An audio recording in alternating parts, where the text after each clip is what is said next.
Ayan, ganyan po siya. Bali, 4 na papel po yan. Ayan o. 4 na, ano po siya, 4 na page. Ayan po yung isa. Ito po, yan po yung isa. Ito po yung pangalawa. Ganun po siya. Yan po yung pipirmahan ng amo. Tas 3, at the same time, yung pang-4. Yan. Yan po yung ano nyo. Ayan. Yun po yung dapat nilang pilafan. Tapos, pag kailangan din po nilang magbigay ng ampo po nila.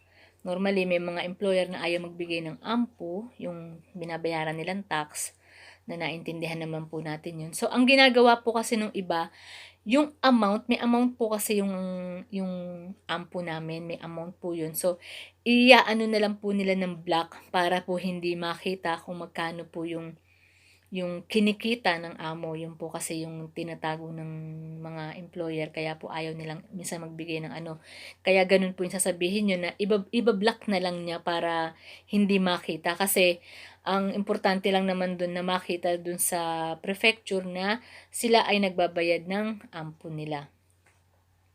At the same time, kailangan din po ng attestation do travail nila. Yung attestation do travail na tinatawag, yung bang yung attestation, yung sulat kamay nila na sinasaad doon na ako si ganito ganyan, employer ni ganito, kunyari, employer ako ni Marites, na si Marites ay nagtatrabaho sa akin ng, kunyari, 3 taon o 4 na taon, mga ganyan nagsusulat. Siya po ay aking babysitter o tagalinis o whatever, kung ano pa po yung dapat na, kung ano pong trabaho niyo sa employer ninyo, na may kasama po yun ng pirma po niya, siyempre yung date, at the same time bibigay din po niya yung kanya pong Xerox copy ng kanyang ID, passport o ID, o yung cartesiture din po niya, basta ganun po. Yun po yung ipoprovide lang po ng amo. Yung SERFA, yung attestation ng kanyang attestation do travail niya, yung sulat kamay niya, at saka yung inyo pong contract do travail, yung kontrata po nyo sa trabaho, at saka po yung ID nila. Yan lang po yung mga kailangan po nilang i-provide. Tapos yung sa atin po, yun nga yung kanina, sinabi ko nga yung passport na original. Kasi pagpunta niyo po doon, ang unang-una pong hihingin sa inyo ay yung pong passport.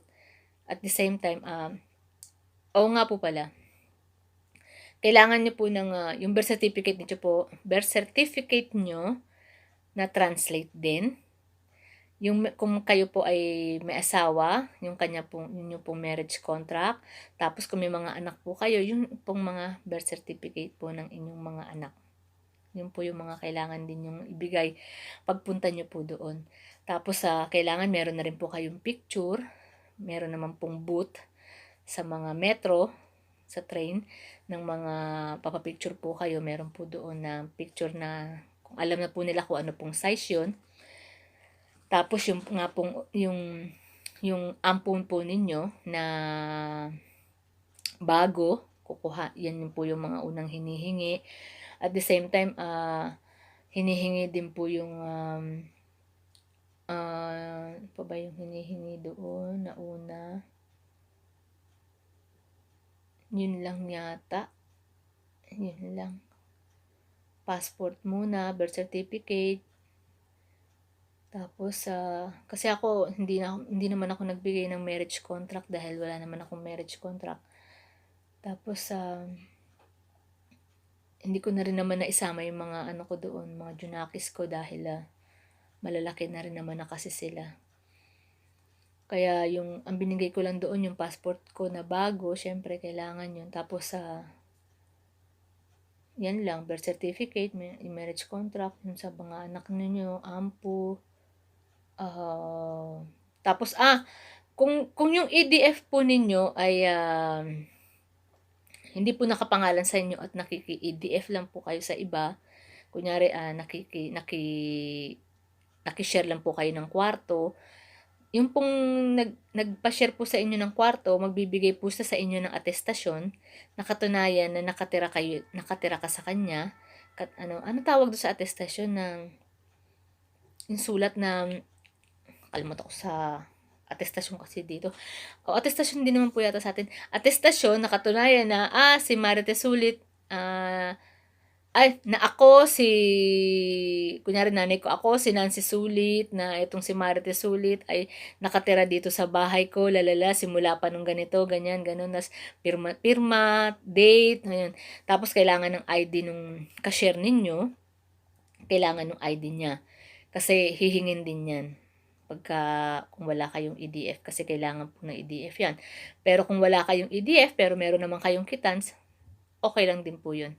Yung kitans na lang po ibigay nyo kasi yun po yun sa pangalan ninyo. Tapos yung EDF, gano'n pa din. Kasi masyadong importante dito ang EDF. O yung electricity. Tapos, so pagka, ang pinaka-importante pa po, lahat po ng ito na sinabi ko po na kailangan po natin, kasi yung sa among kukuhanin po lahat yan yung original po na yan. Kaya kung gusto niyo pong ipa-xerox yung contract, normal, pa-xerox niyo po yung contract do trabay, yung SERFA, yung attestation kukuhanin talaga yan. Pero pa-xerox niyo na rin po yan, tsaka yung AMPU. Syempre, AMPU ng employer is xerox naman po talaga ibibigay sa inyo. Tapos yung ID niya, xerox na rin naman yan. Tapos ito pong lahat ng proof ninyo, yung mga sinabi ko po kanina, yung by yearly, ipapa-xerox niyo po yan. Tapos kung paano nyo po ginawa yung sa original, kung paano nyo siya niline. Kunyari, AMPU, declare, EDF, kitans, doktor, bank statement, o etc. Doon sa Xerox, ganun din nyo po siya aayusin. Kung paano nyo inayos yung original ninyo, ganun din nyo aayusin yung Xerox ninyo. Kung maaari, hangga't maaari, para hindi kayo masyadong malito, kung kunyari matagal pa naman kayo mag-a-apply, di ba, mga ganun. Doon sa 2003, katulad ng ginawa ko, yung Xerox ko, nilagyan ko lang siya ng parang typewriting. Parang ginanyan ko lang siya, tapos ginanyan ko siya, tapos lagay ko dito, lagay ko na lang dito na Xerox copy, tapos nandito yung original ko, magkaganyan lang sila. Kasi pag hiningi kasi yun ng pag kinuha yun ng dun sa AKOY na tinatawag dun sa prefecture, ang kukuhanin muna kasi is yung mga original. Asan ang original nito? Gaganon siya sa'yo. So, ibibigay mo lahat yung original na yun. Bigay mo na sa kanya lahat. Pag nakita niya na lahat yun, katulad ko, kinuha niya yun. Asan yung 2000 mo, kasi 10 years nga yung in-apply ko. Asan yung 2003 mo, tinignan. And 2004, 2005, puro original yun. Nung nakita niya na yung lahat, di ibinalik yun sa akin. Tinanong niya ngayon, asan yung nito, yung photocopy o Xerox copy nito. So, binigay ko lahat yung Normally, yung mga photocopy ko, naka-folder din yun eh.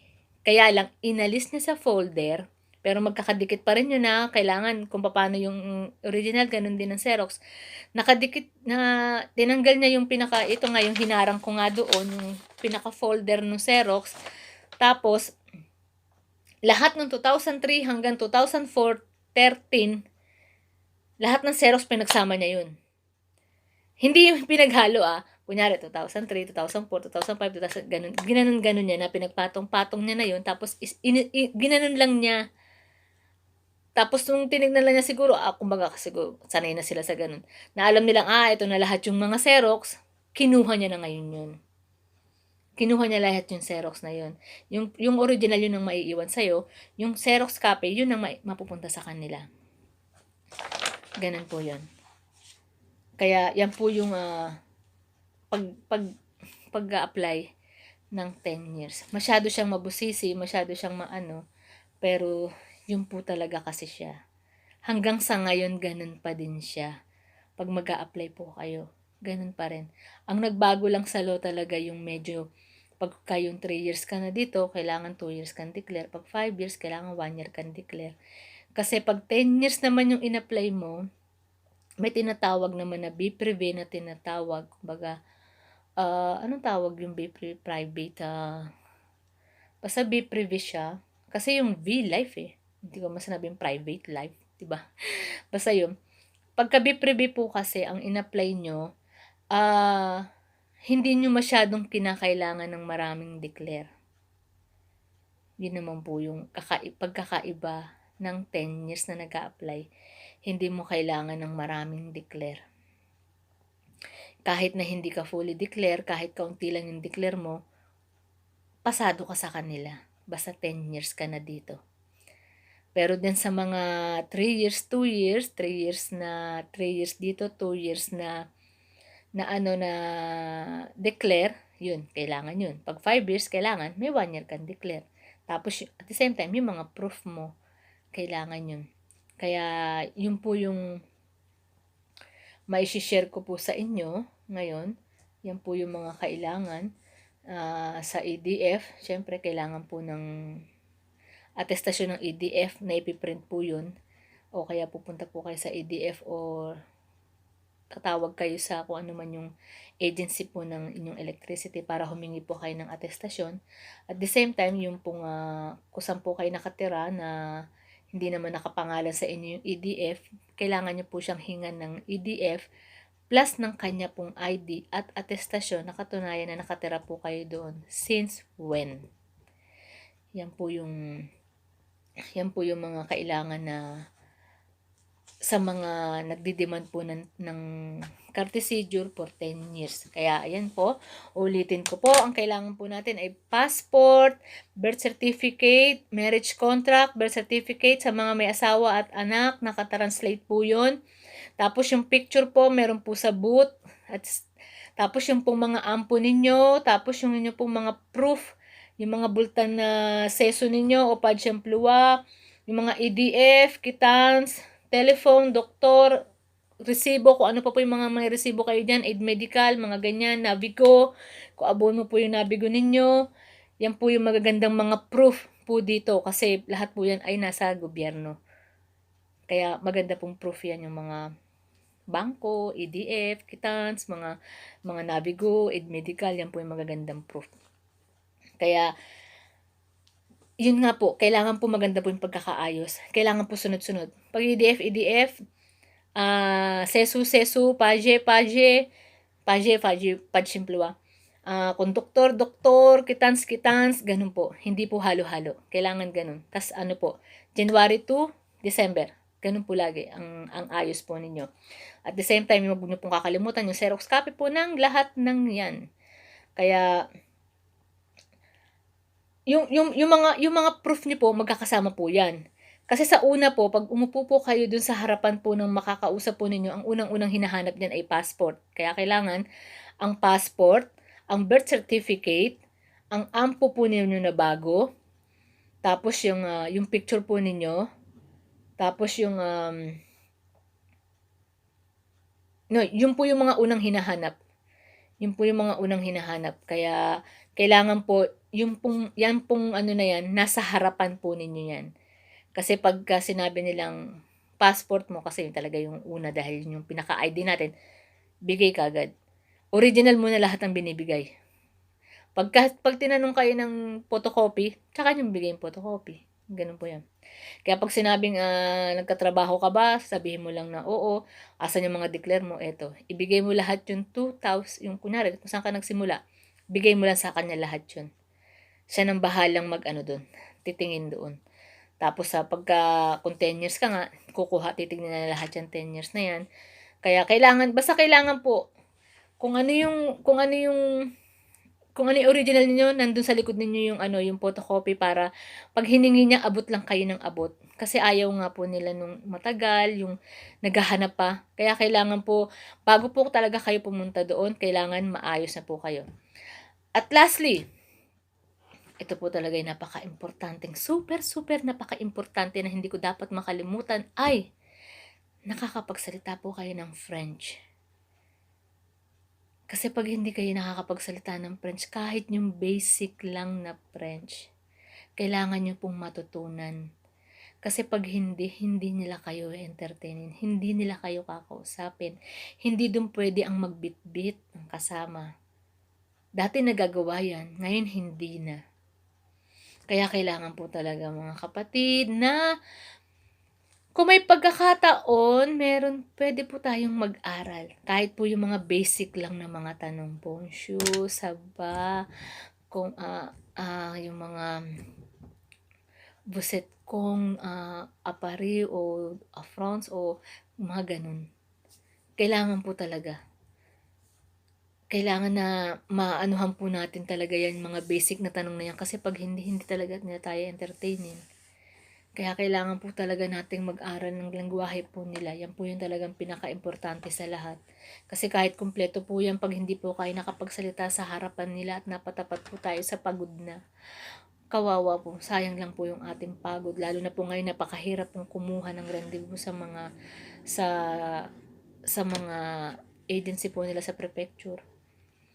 Kaya hangga't hindi pa po kayo nagdi-demand o nag-aas ng papel, sinasuggest ko po na mag-aral po kayo, mag-aral po tayo, mag-aral po kayo kahit po ano, para at least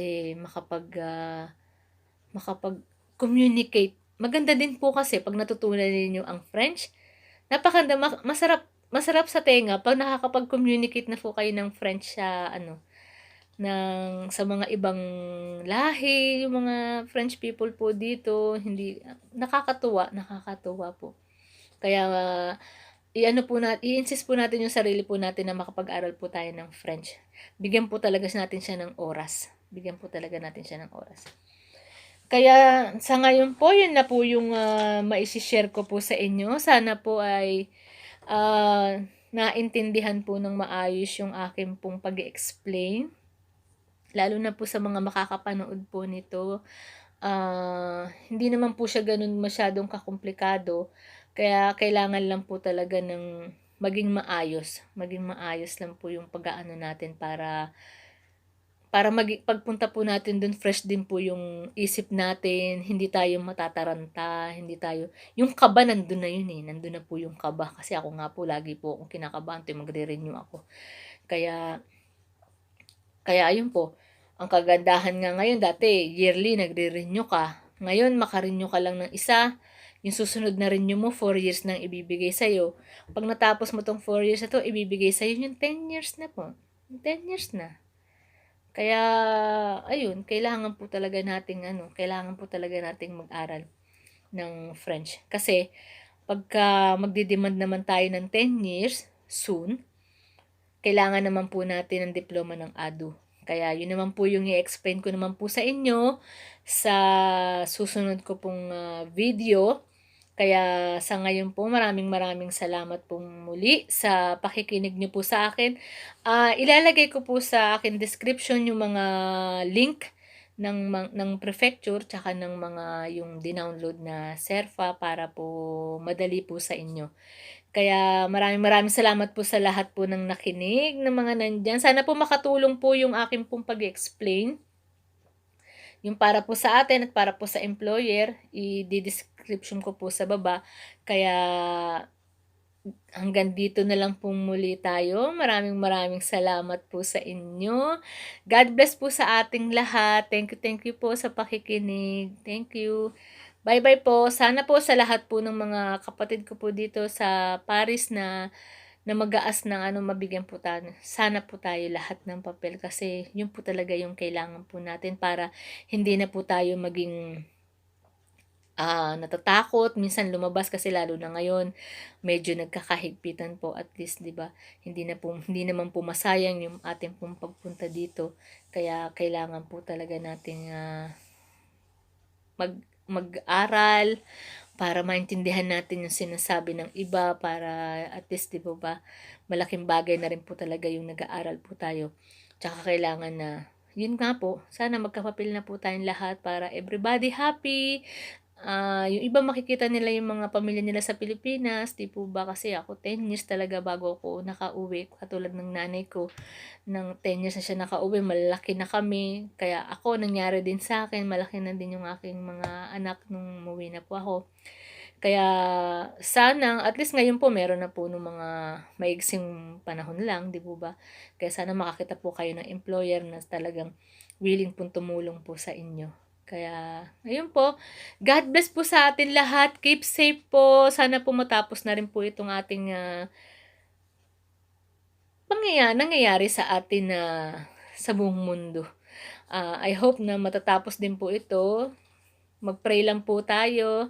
Kaya God bless po sa atin lahat. Keep safe guys. Bye!